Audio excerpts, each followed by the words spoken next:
Welcome back, everybody. Today I am going to show you a simple, easy way to paint your armor and weapons on your miniatures. And yes, I am actually going to keep it nice and simple.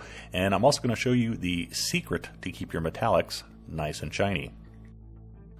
For this method, we are only going to need 4 colors: Vallejo Model Air Black, Vallejo Model Air Steel, and Vallejo Game Color Inks Blue and Violet.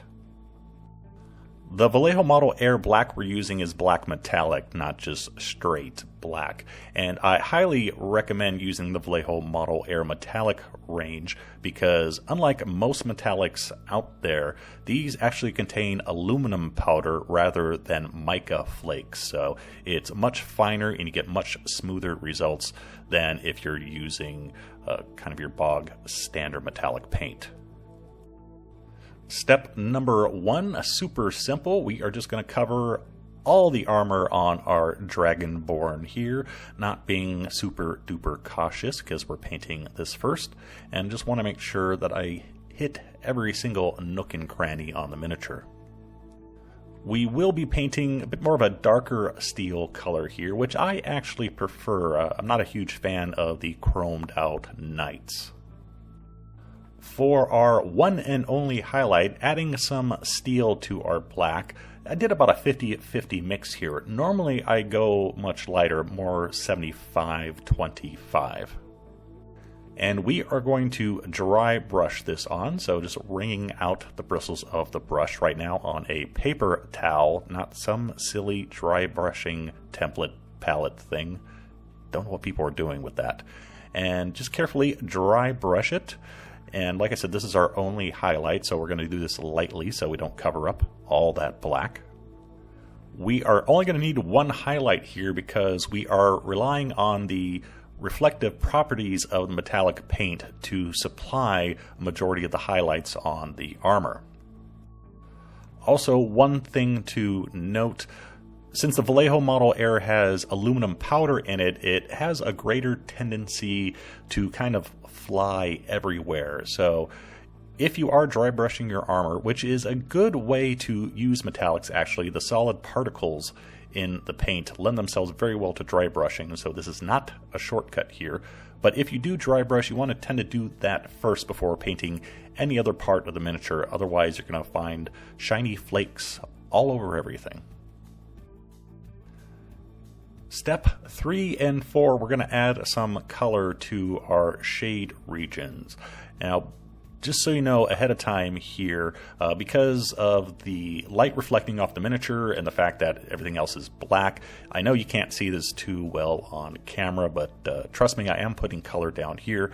Starting off with blue ink, about 50-50 thinned paint to water, and I'm carefully applying this to the first shade region, so right below the base coat, and doing about 2 to 3 coats to build up the color.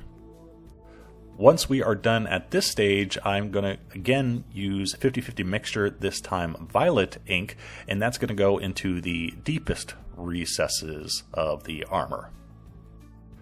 Now here is the educational part and how you keep your metallic painted miniatures looking nice and shiny, even if you plan on putting a matte varnish upon them.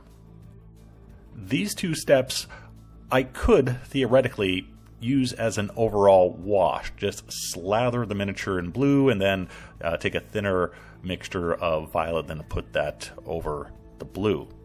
The problem of doing that is, even though we won't see much of it, of the blue or the violet on the highlights or on the base coat areas of the miniature, we are still putting a very thin layer of ink and ink binder over the miniature. And when we spray the matte varnish, it's basically putting a film over the entire miniature, and then when we spray another film of varnish on top of that, it picks up and adheres much better to that thinned mixture all over the miniature, and it actually makes the armor look duller than if we paint it this way and leave the metallics untouched and uncovered.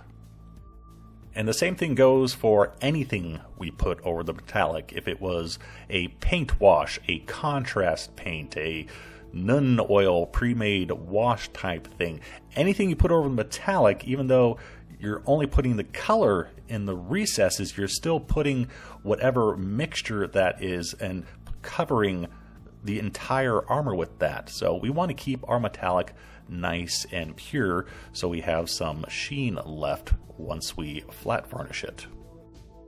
One final step.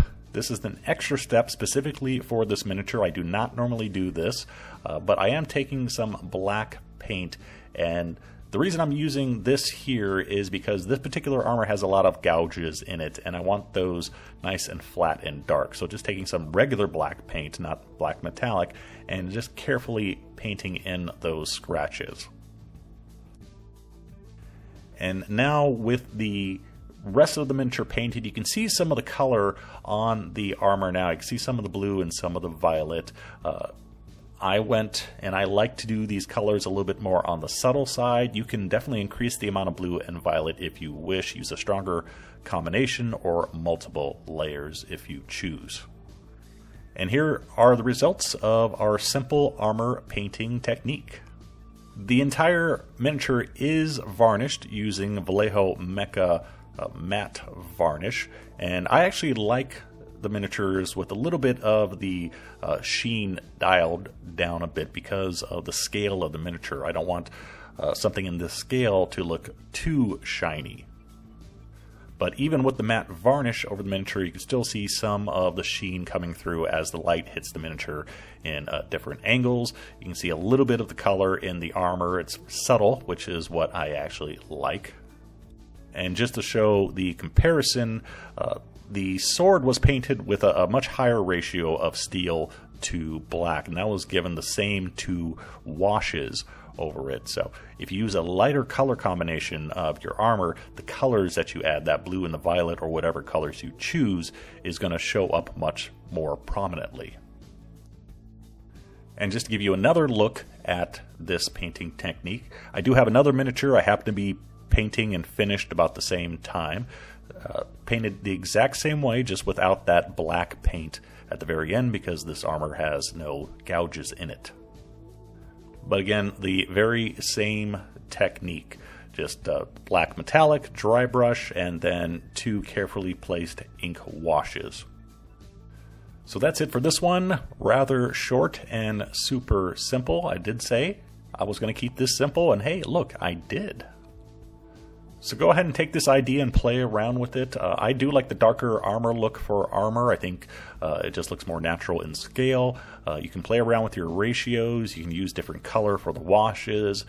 Just remember that Vallejo Model Air metallics are super fine and great to work with.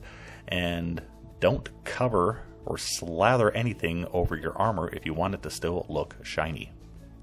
But that's it for this one. Hope you enjoyed, hope you learned, and I'll see you next time. Bye-bye.